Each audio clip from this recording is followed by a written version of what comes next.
Welcome back.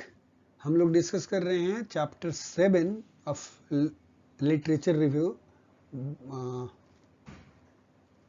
Which is entitled as in text citation.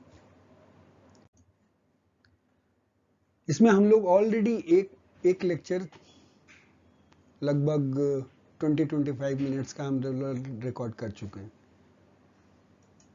हम लोग next जहां पे एंड किया था फर्स्ट लेक्चर वो वहीं से शुरू कर रहे हैं। And now we are going to discuss what is plagiarism. So plagiarism has been considered in the context of note taking chapter। जब हम लोग पढ़ रहे थे चैप्टर 4 उस समय पे हम लोगों ने plagiarism जो था फर्स्ट टाइम इंट्रोड्यूस किया था और उसके बारे में हमने डिस्कस किया था। It was emphasized that taking effective notes from a source text encourages you to use your own words when you paraphrase or summarize that information in your writing। हमने वहां पे चैप्टर 4 में ये एम्फेसाइज किया था कि जब भी आप कोई भी टेक्स्ट पढ़ रहे हैं, जब नोट बना रहे हैं, तो जो भी इंफॉर्मेशन आपको इंपॉर्टेंट लगता है उसको पैराफ्रेज करके लिखिए या उसको समराइज करके लिखिए। Correct. It is important to do this because one very common of plagiarism is the use of the same or similar words to the original text। तो ये बोल रहा है कि नहीं, ये इसलिए जरूरी है कि एक कॉमन कॉज जो है प्लेजरिज्म का, कि हम लोग क्या करते हैं, सेम वर्ड और सिमिलर वर्ड जो ओरिजिनल टेक्स्ट का जो होता है उसको अपने मैन्युस्क्रिप्ट में इंक्लूड कर लेना और प्लेजरिज्म माना जाता है। सेम वर्ड हो या सिमिलर वर्ड हो ऑफ द ओरिजिनल टेक्स्ट, जिस टेक्स्ट पे हमने पढ़ा था। तो इसलिए दस is plagiarism even if the source author is acknowledged। मतलब यदि सेम और सिमिलर वर्ड यदि हमने जिस टेक्स्ट को पढ़ा और उसी को हमने यूज कर लिया अपने मैन्युस्क्रिप्ट में तो उसको प्लेजरिज्म माना जाता है, इवन इफ हमने उसका रेफरेंस डाला है या हमने उसका एक्नॉलेजमेंट किया कि भाई हमने ये मटेरियल जो है इस सोर्स से लिया है। तो ऐसा नहीं है कि उस सोर्स से लिया और सेम वर्ड और सिमिलर वर्ड डाल दिया तो आपका प्लेजरिज्म नहीं होगा। No, this is a part of plagiarism है वो। ओके।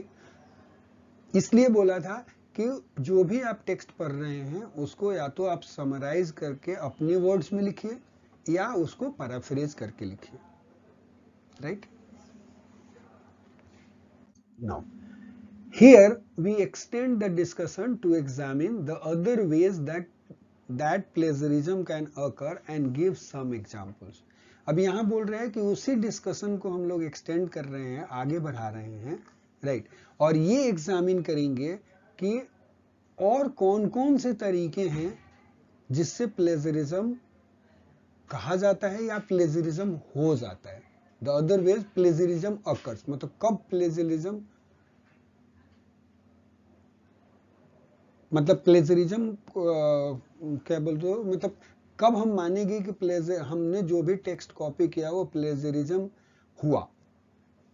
तो कितने तरीके से प्लेजरिज्म हो सकता है उसके बारे में अभी डिस्कस करेंगे और उसके कुछ एग्जांपल्स जो हैं वो देंगे। If we conduct a Google search for the definition of plagiarism, you find a host of websites where the term is defined by different institutions and dictionaries।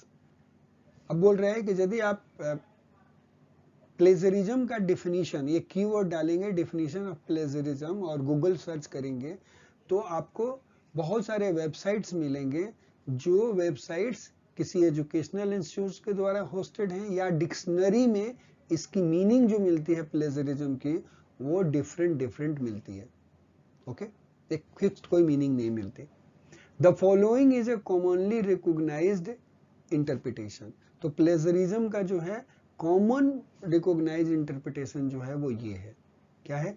Plagiarism is the deliberate or unintentional use of ideas, words or work of others without acknowledgement. मतलब पहला क्या है कि plagiarism वो है deliberately हमने किसी की चीज कॉपी कर ली हो या अनइंटेंशनली हमने कर लिया हो। या तो डेलिब्रेट किया, नहीं तो अनइंटेंशनल किया।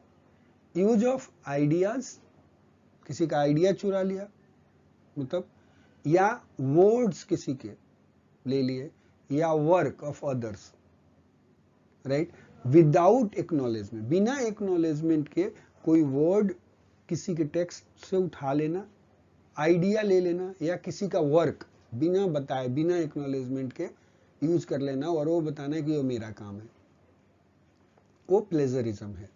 एक, it occurs when an individual whether knowingly और अननोइंगली, वो क्या करता है, present something as their own when in fact it has come from someone else work, जबकि वो किसी दूसरे का वर्क होता है और वो इंटेंशनली या अनइंटेंशनली वो ऐसे प्रेजेंट करता है कि ये मेरा काम है।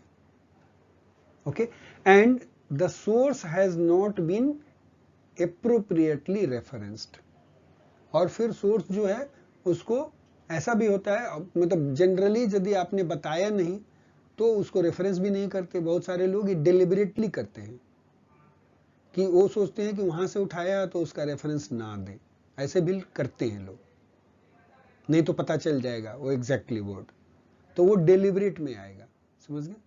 तो रेफरेंस भी नहीं दिया, डेलिबरेटली उसको कॉपी भी कर लिया, तो वो भी प्लेजरिज्म माना जाएगा। या अनइंटेंशनली, वो चाहता नहीं था, हो सकता है कि उसने आइडिया जो है किसी ने ऑलरेडी पब्लिश किया है और ठीक से उसने रिव्यू लिटरेचर किया ही नहीं, और वही आइडिया उठा के दे दिया जिसने ऑलरेडी कहीं पे आइडिया पब्लिश किया हुआ था।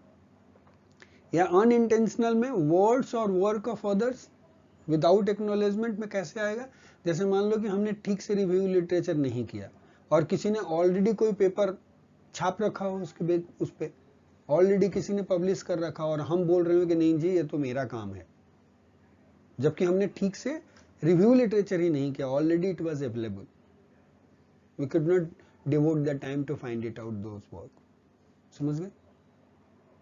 ऐसा भी हो सकता है कि वो वर्ड्स हमने ना देखा हो और एग्जैक्टली उसका आइडिया और वर्ड्स जाके आपने फ्रेम किया और वहीं बिल्कुल दूसरी जगह पे था।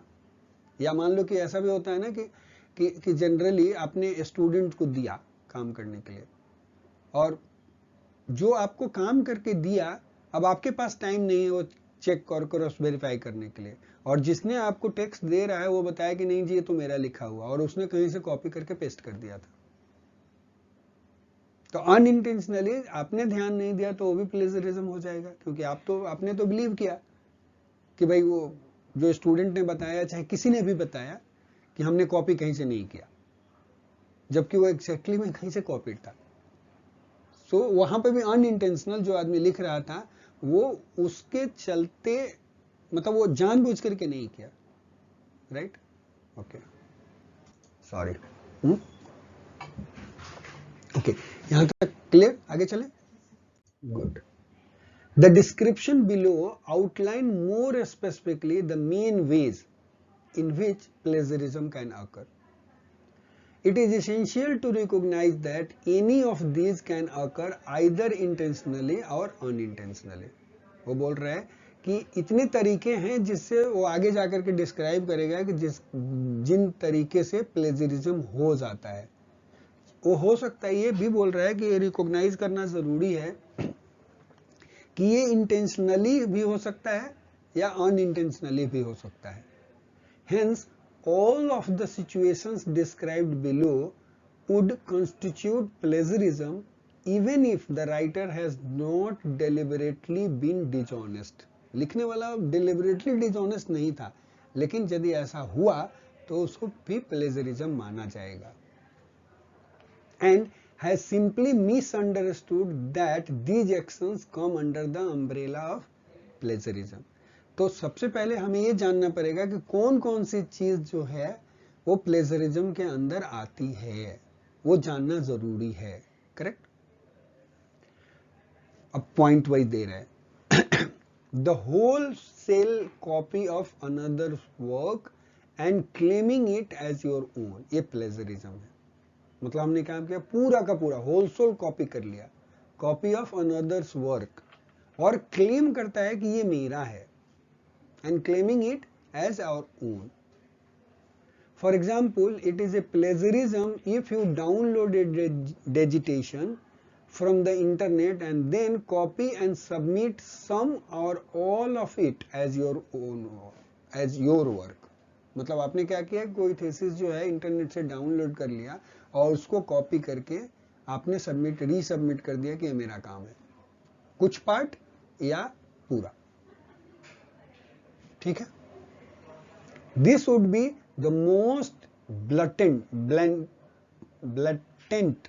मतलब ब्लंट जो होता है ना, blunted and dishonest form of plagiarism.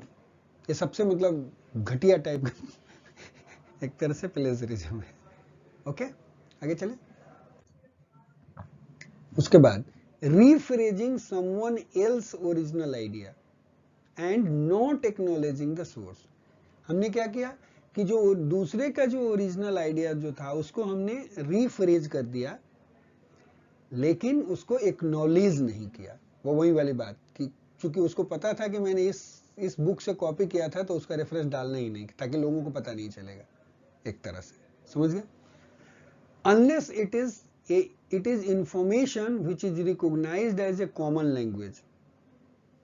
Even when rephrasing the source material into your own words, it must be referenced.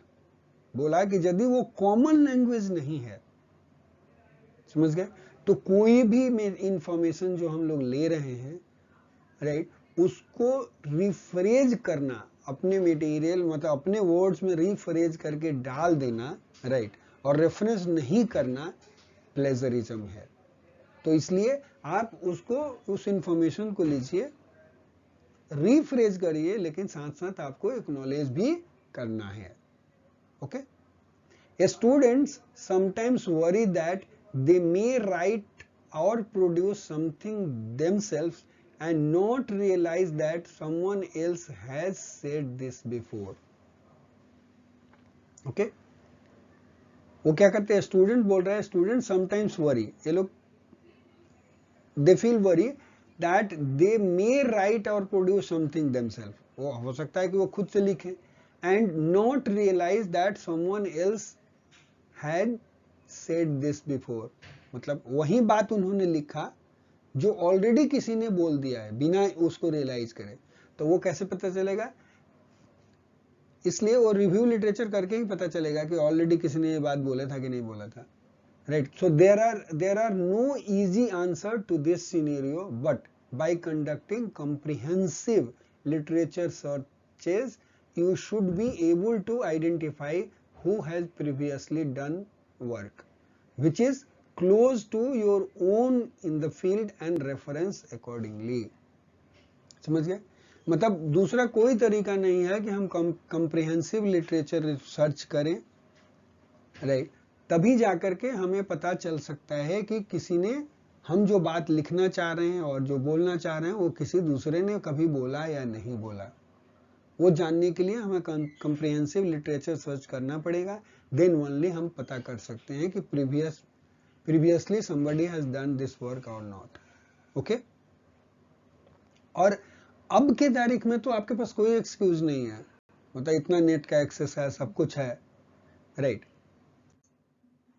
Using, उसके बाद थर्ड पॉइंट में बता रहे, using material which is recognised as a common language in your field but copying the information word for word from a textbook, ये भी plagiarism है. क्या है, using material which is recognized as a common language in your field. Common language है आपके field में, but आप क्या कर रहे हो, बट कॉपिंग द इंफॉर्मेशन, वही इंफॉर्मेशन जो कॉपी कर रहे हो वर्ड फॉर वर्ड, मतलब एक वर्ड बाय वर्ड, जैसे वर्ड फॉर वर्ड आप किसी टेक्स्ट बुक से उठा के लिख रहे हो, तो अभी भी वो प्लेजरिज्म होगा, right. The ideas do not require a reference if considered to be a common language. यदि कॉमन लैंग्वेज है तो उसके लिए रेफरेंस की जरूरत नहीं है, but it is a still plagiarism to copy from a textbook verbatim. उसको एग्जैक्टली वैसे ही कॉपी कर देना वो भी ठीक नहीं है. इंक्लूडिंग रेफरेंसेस, देखो हमें एक बार रिव्यूअर ने एक कमेंट दिया था कि हमने ना कुछ रेफरेंस उठाए थे किसी बुक से, तो हम मतलब वो रेफरेंस भी जो था वो सीक्वेंस में ही था, तो वो बोला कि नहीं ये भी प्लेजरिज्म में आ सकता है, तो इसको चेंज करो। मतलब जो कमेंट नहीं आता है, हाँ, क्योंकि वो नेट पे जाकर के ढूंढा था, नेट पे जब जाकर के ढूंढा तो उसको क्या मिला, उसको मिला कि भाई ये तो सीक्वेंस जो है वो वैसा ही है, बिल्कुल सेम है, 1 by 1। जो 4 रेफरेंस जो हमने डाले थे वो चारों रेफरेंस जो थे उसी सीक्वेंस में थे। तो उसने बोला कि नहीं, आपको इसको ये चीज जो है you just change it. Acknowledging, तो ये बोला वर्बेटिम का मतलब हुआ किसी टेक्स्ट बुक पे या किसी वेबसाइट पे कहीं से भी, मतलब वो exactly word by word, sequence में पूरा कुछ भी आपने चेंज नहीं किया, एग्जैक्टली उठाकर डाल दिया, तो वो प्लेजरिज्म में जाएगा। तो आपको वो भी चीजें अवॉइड करनी है। उसके बाद क्या बोल रहे हैं, acknowledging the source but using the exact wording of the original or wording that is very close to the original. अब यहाँ पे क्या बोल रहे हैं, एक्नॉलेजिंग द सोर्स, आप सोर्स को एक्नॉलेज तो कर रहे हो, but using the exact wording of the original, मतलब ओरिजिनल जो टेक्स्ट जो था उसी का एग्जैक्ट वर्डिंग आप यूज कर रहे हो, या working that is very close to the original, या जो भी बात आप लिख रहे हो very close to the original है, मतलब बहुत ज्यादा, मतलब आपने जो चेंजेस जो किया ना बिल्कुल माइनर चेंज किया और मैक्सिमम वर्ड्स जो है वो वैसे ही रखे, ओरिजिनल की तरह ही लगता है, जैसे एक आध दो वर्ड चेंज कर दिया थोड़ा बहुत, तो वो भी प्लेजरिज्म में माना जाएगा। Although you can use a cited author's exact word if making a direct quotation, मतलब आपकी मर्जी है, आप उसको डायरेक्ट कोटेशंस में रख सकते हो कि किसी का भी वर्ड है कहीं से भी वो एग्जैक्टली आप कॉपी कर रहे हो, तो मतलब उसको वर्ड्स में कोटेशन मार्क्स में रखना है, राइट। ओवर डिपेंडेंस, लेकिन बोल रहा है आगे, you can put into the quotation, you should only use direct quotation selectively, लेकिन ये भी बोल रहा है कि वो भी डायरेक्ट कोटेशन भी यदि यूज करना है तो उसके प्रति भी आपको सेलेक्टिव होना पड़ेगा, बहुत ज्यादा नहीं यूज करना है। And over dependence on direct quotations masks the writer's own understanding and interpretation of the area that is being discussed। उससे क्या होता है कि यदि बहुत ज्यादा डायरेक्ट कोटेशंस में लिखोगे, तो हम लोगों ने चैप्टर 4 में भी ये चीज डिस्कस किया था कि उसमें क्या होगा कि दूसरे को लगे मतलब जो पढ़ने वाले को ये लगेगा कि जो ऑथर जो लिख रहा है, जैसे मान लो मैंने लिखा है, तो उसको दूसरे को लगेगा कि हमको समझ ही नहीं आया सब्जेक्ट। सो ये भी एक चीज बताता है कि बहुत ज्यादा कोटेशंस का यूज करना, it indicates that the understanding and of the, ये जो बोला द राइटर्स जो भी लिख रहा है, राइटर्स ओन अंडरस्टैंडिंग जो है and interpretation of the area is, वो क्या बोल रहे हो, लिखा masks the writers understanding and interpretation of the area that is being discuss, मतलब कि उससे ये पता नहीं चलता दूसरे को कि जिसने लिखा है उसने पूरी की पूरी बात समझी कि नहीं समझी, मतलब उसकी अंडरस्टैंडिंग डेवलप हुई है नहीं हुई है, वो चीजें पता नहीं चलती है। इसलिए ओवर जो है यूज ऑफ डायरेक्ट कोटेशन उसको अवॉइड करना चाहिए, ठीक है। उसके बाद आता है सेल्फ प्लेजरिज्म। इसमें क्या है, a student should not submit the same piece of work verbatim for 2 different assessments. मतलब उसमें ना सेम मान लो कि काम किया और 2 जर्नल में आप नहीं भेज सकते, या आप ही का लिखा हुआ एग्जैक्टली कॉपी नहीं कर सकते। जैसे आपने नोटिस किया होगा जब हम लोग थेसिस भी लिख रहे थे, तुम्हारा एमएससी का भी थेसिस लिख रहे थे, उस समय पे भी हमने कई पेपर उसमें छापे थे, लेकिन फिर भी हमने एग्जैक्टली कॉपी नहीं किया था कोई चीज, समझ गए। तो वर्ड्स जो है ना वो नहीं करना, वो सेल्फ प्लेजरिज्म में आ जाएगा आपका, okay. It is acceptable to reference a previous assignment using the standard convention. In some circumstances it may be appropriate to repurpose the assignments by restructuring it, extending or reducing it for subsequent piece of work, but the exact wording should be changed. वो बोल रहे हैं कि आप उसको उसमें कुछ कम base इधर उधर कर सकते हो, लेकिन एग्जैक्ट वर्डिंग आपको नहीं यूज करना, उसको अपने वर्क को एक्सटेंड कर सकते हो, ये पॉसिबल है, वो करो, नहीं तो प्लेजरिज्म में आएगा यदि एग्जैक्ट वर्डिंग आप उठाओगे तो। For example, you may have been required to write a research proposal in one module which included a literature review and an account of your research methodology. क्या मतलब नहीं समझ में। For example, you may have been required to write a research proposal in one module which is included in a literature review and an account of your research methodology. तो वहां पे जो चीजें जो होगी वो डुप्लीकेट तो हो जाएगी, लेकिन वहां पर भी बोल रहा है सेम डॉक्यूमेंट में भी आप एग्जैक्ट उसके वर्डिंग को कॉपी नहीं करो। इसलिए हम लोग कई बार चीजें जो लिखते भी थे ना, मटेरियल मेथड की बातें कहीं भी लिखनी होती थी तो हम लोग उसको रिफ्रेश करके लिखते थे, मतलब एग्जैक्टली आप बता ही नहीं सकते कि वो एग्जैक्ट कॉपी है कहीं पे। Undoubtedly, parts of this will be extended and presented in a slightly different ways in the subsequent research digitation. If adopted in this way, it would not be self-plagiarism. यदि उसी को आपने extend कर दिया और डिफरेंट वे में present किया है इन सब्सिक्वेंट रिसर्च में, तब वो सेल्फ प्लेजरिज्म नहीं माना जाएगा। लेकिन यदि एग्जैक्टली आपने वर्ड बाय वर्ड मार लिया, सेम पीस को रिपीट कर दिया, तो वो सेल्फ प्लेजरिज्म माना जाएगा। तो आपको सेल्फ प्लेजरिज्म भी अवॉइड करना है। Okay, so copy and pasting from the internet into your own work. Any copy and pasting from the website, however a small section constitute plagiarism if not correctly referenced। यदि आपने correctly reference नहीं किया है तो आप net से चाहे छोटा भी सेक्शन कॉपी करके पेस्ट कर दीजिए, वो प्लेजरिज्म है। समझ गए? If it is a common language, यदि मान लो कि वो कॉमन लैंग्वेज है, the information should be rephrased into your own words, तो आपको कॉमन लैंग्वेज को भी आपको रिफ्रेज करना है अपने शब्दों में। The principles surrounding the use of material from the internet are the same as those from the printed source and the same convention of acknowledgement should be followed। ये भी बोल रहा है कि जैसे हम प्रिंटेड मटेरियल से कोई चीजें कॉपी कर रहे हैं या जिस वे में उसको रेफरेंस करते हैं, एक्नॉलेज करते हैं, उसी तरह से इंटरनेट से भी कोई भी हम मटेरियल ले रहे हैं तो उसी वे में रेफरेंस भी करना है, उसी वे में एक्नॉलेज भी करना है। ठीक है? The two additional practices below constitute a gray area which often occurs when a students are in the process of learning the commonly organized convention of academic writing and the reference practices which are seen as acceptable।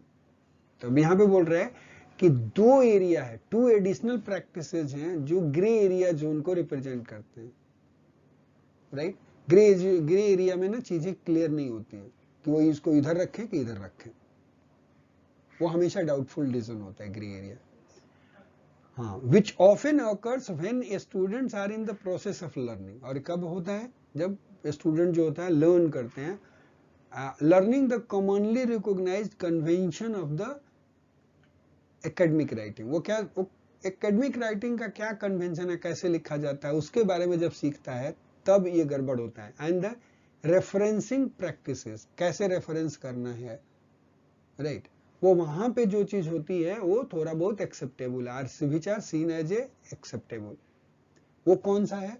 Patch working. उसमें क्या है? Patch working में this occurs when a writer takes sentence from a number of different sources on a related theme and patch work them together.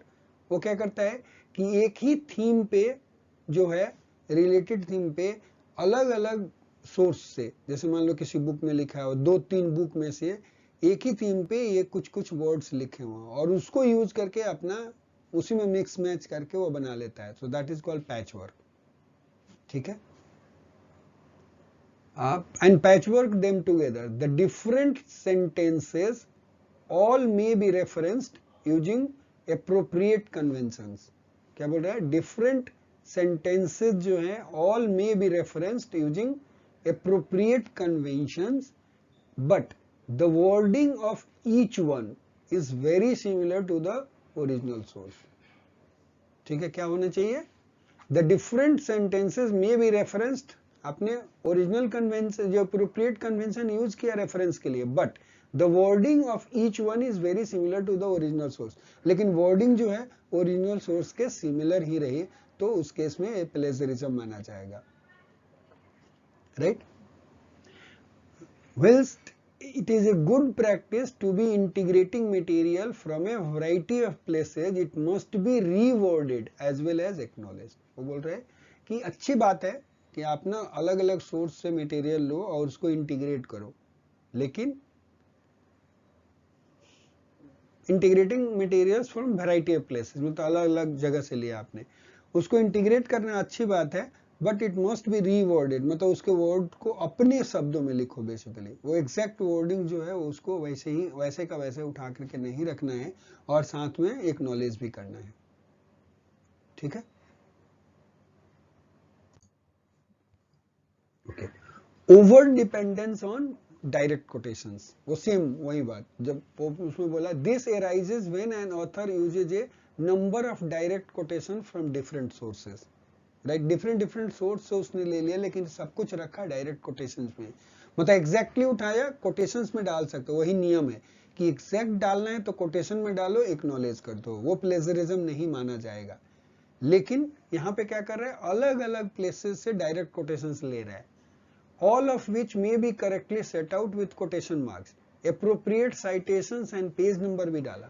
However, if the number of direct quotation is excessive, there is not enough evidence of writer's own words or interpretation. उस case में ये नहीं समझ में आता है कि evidence नहीं प्रोवाइड करता कि जो लिख रहा है उसको बात समझ में आई है कि नहीं आई है, क्योंकि उसने अपने वर्ड्स में नहीं लिखा. Right. More paraphrasing and summarizing with appropriate acknowledgement and writer's own linking sentences must be included.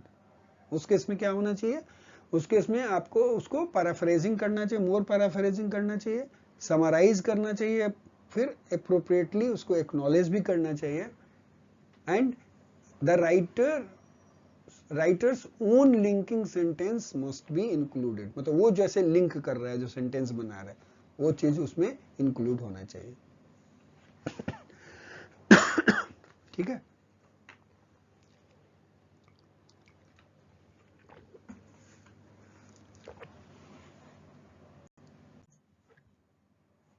The important message underlying all this definitions, जो अभी जितने हम लोग प्लेजरिज्म के देखे डिफिनीशंस और जो तरीके बताए कि ऐसे ऐसे प्लेजरिज्म हो सकता है, is that the source of the ideas that you must be acknowledged according to the particular convention of your institution and your discipline. मतलब मेन मैसेज उसमें यही था कि आप जो कुछ भी यूज कर रहे हो, जो आइडिया जहां से भी उठा रहे हो, उसको एक्नॉलेज करना जरूरी है, और वो आपको अपने शब्दों में होना चाहिए. If referencing convention are followed carefully, plagiarism is unlikely to occur. Right. It can, however, sometimes be difficult to identify and fully comprehend the expected convention and put them into the practice. ऐसा हो सकता है कि लेकिन फिर भी कई बार difficult होता है कि आइडेंटिफाई करना और फुली कंप्रीहेंड करना कि किस टाइप का कन्वेंशन हमसे एक्सपेक्ट किया जाता है, कि हम कैसे लिखें इस चीज को. राइट. और कैसे रेफरेंस करना है. The guidelines below give an overview of the different formats and styles that are currently used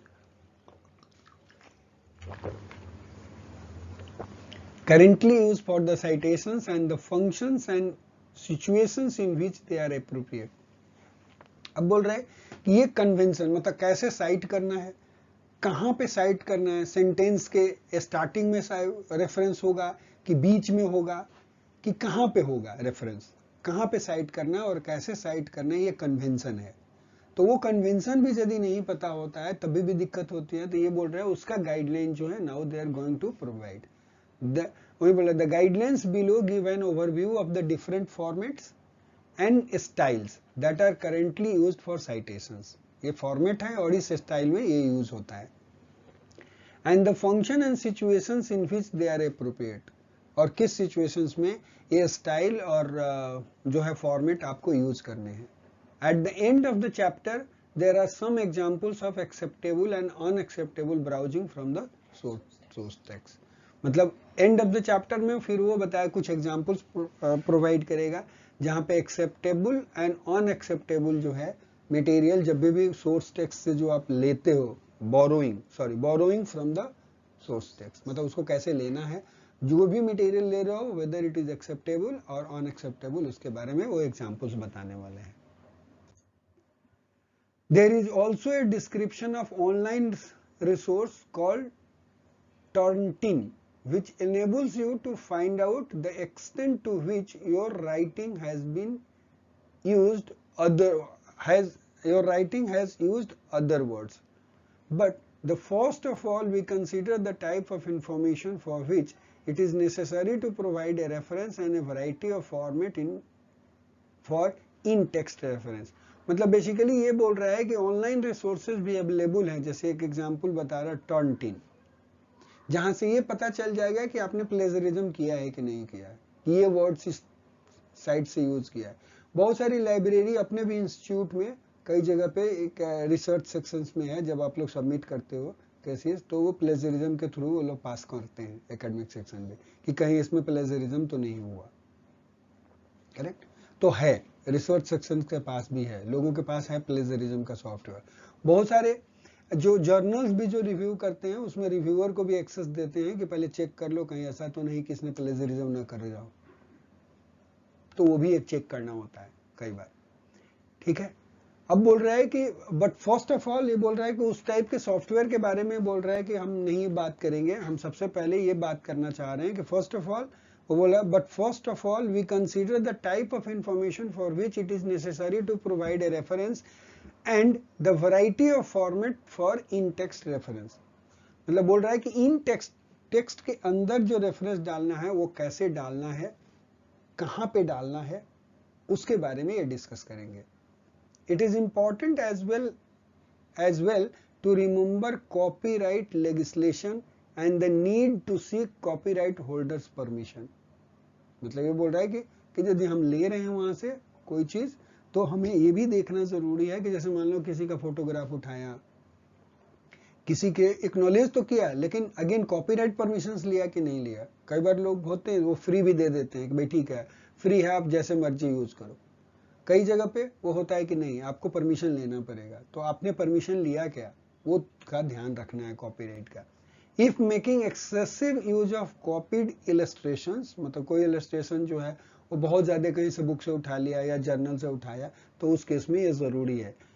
illustration use कर रहे हो तो मैप्स यूज करो, डायग्राम यूज करो from a specific source in your digitation और थीसिस, तो उस केस में भी आपको कॉपीराइट का भी चीज देखना है। राइट, बस I think we will stop it here. बाकी नेक्स्ट क्लास में दूसरा टॉपिक मतलब इसी से रिलेटेड इन टेक्स्ट रेफरेंस की बात करेंगे, but we will start from here.